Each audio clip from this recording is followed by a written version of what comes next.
Hey guys, welcome back to the shop. We're out here today looking at the Remington 572.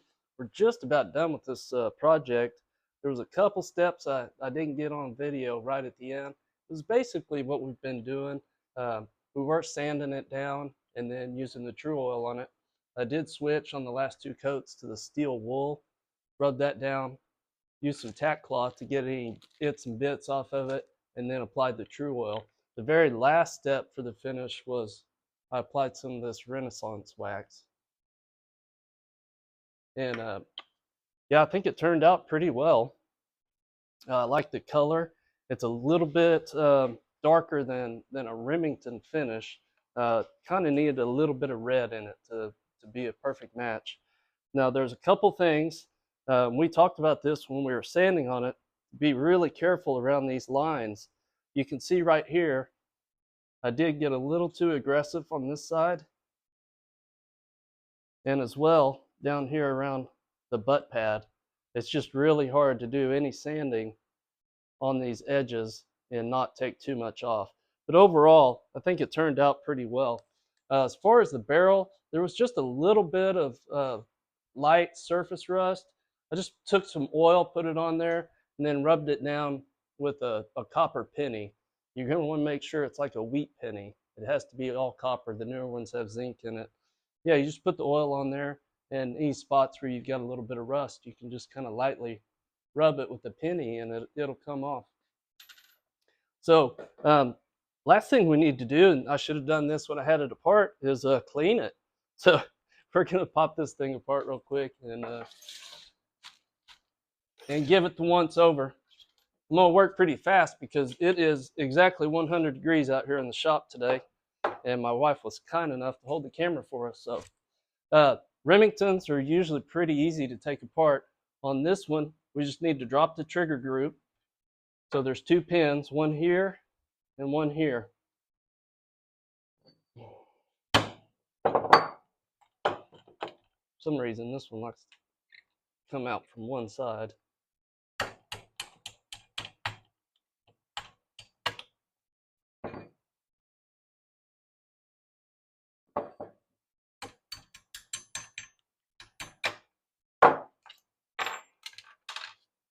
That just pops right out.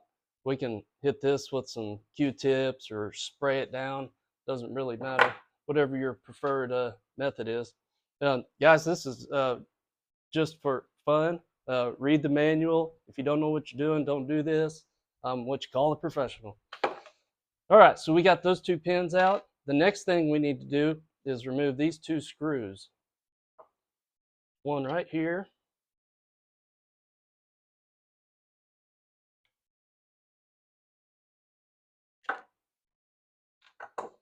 And one right here. You want to make sure that you're using the right type, right fit of the screwdriver, because you don't want to strip these screws out. You want something that's flat ground and fits really well.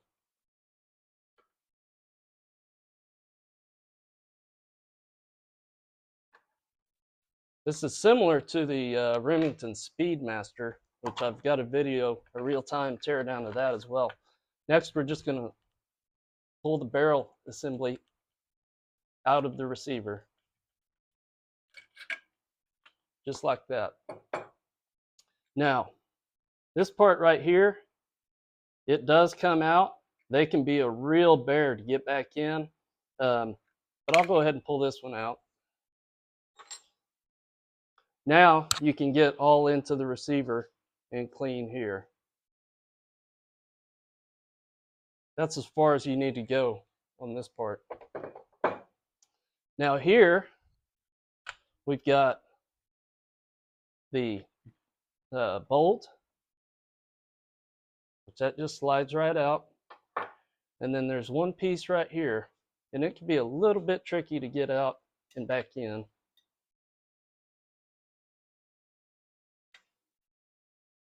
Like a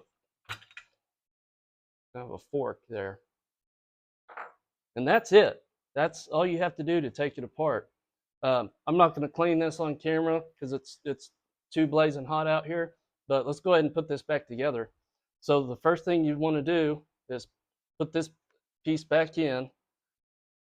You just stick it in there and kind of push it back. And then you're going to have to maneuver it a little bit. Get it back in.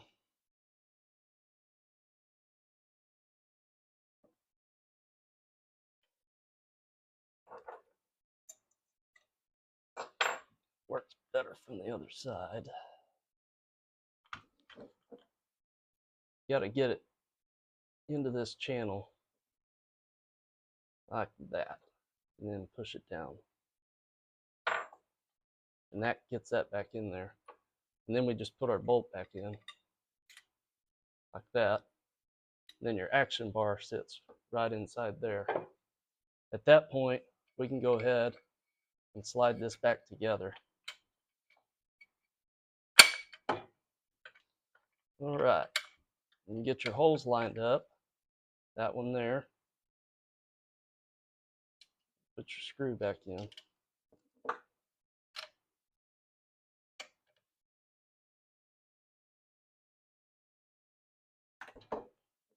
And then this little screw. Now there is a washer on there, so make sure you don't lose that.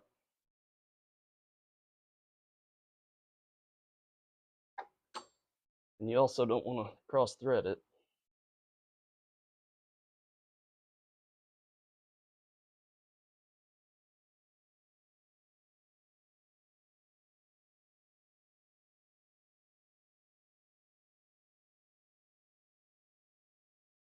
There we go. Doesn't have to be too darn tight, just one ugga-dugga.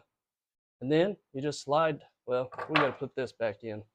Now you can see this is really, it'd be kind of hard to get back in, but that one went in easy. Sometimes you got to take some needle nose and bend in those ears to get it back in. But this one wasn't bad. Then you just set your trigger assembly back in here, just like so. And then pop your pins back in.